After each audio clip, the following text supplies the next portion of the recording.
ಒಂದು ಚಿಕ್ಕ ಹಳ್ಳಿಯಲ್ಲಿ ಚಿನ್ನಿ ಎಂಬ ಮುದ್ದು ಹುಡುಗಿ ಇತ್ತು. ಅವಳಿಗೆ ರಾತ್ರಿ ಆಕಾಶ ನೋಡೋದು ತುಂಬಾ ಇಷ್ಟ. ಪ್ರತಿ ರಾತ್ರಿ ಚಿನ್ನಿ ಚಂದ್ರನನ್ನು ನೋಡಿ ಹೇಳುತ್ತಾಳೆ, ಚಂದಮಾಮ ಮಾಮ ನಮಸ್ಕಾರ. ಚಂದಮಾಮ ಮಾಮ ಕೂಡ ಆಕಾಶದಿಂದ ನಗುತ್ತಾ, ಚಿನ್ನಿ ನಿದ್ರೆ ಊಟ ಮಾಡಿದ್ಯಾ ಎಂದು ಕೇಳುತ್ತಾರೆ.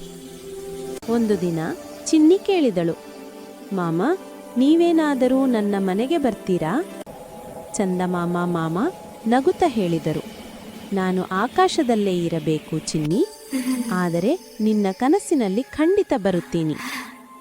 ಆ ರಾತ್ರಿ ಚಿನ್ನಿ ನಿದ್ರೆಗೆ ಜಾರುತ್ತಿದ್ದಂತೆ ಚಂದಮಾಮ ಮಾಮ ತಮ್ಮ ಜಾದು ಬೆಳಕಿನಲ್ಲಿ ಚಿನ್ನಿಯ ಕನಸಿನಲ್ಲಿ ಬಂದರು.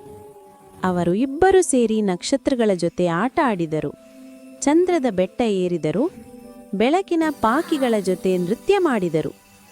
ಚಿನ್ನಿ ತುಂಬ ಖುಷಿಪಟ್ಟಳು. ಚಂದಮಾಮ ಮಾಮ ಹೇಳಿದರು, ಚಿನ್ನಿ ಯಾವಾಗ ಬೇಕಾದರೂ ನನ್ನನ್ನು ನೋಡಬಹುದು, ನಾನು ಯಾವಾಗಲೂ ನಿನ್ನ ಸ್ನೇಹಿತ.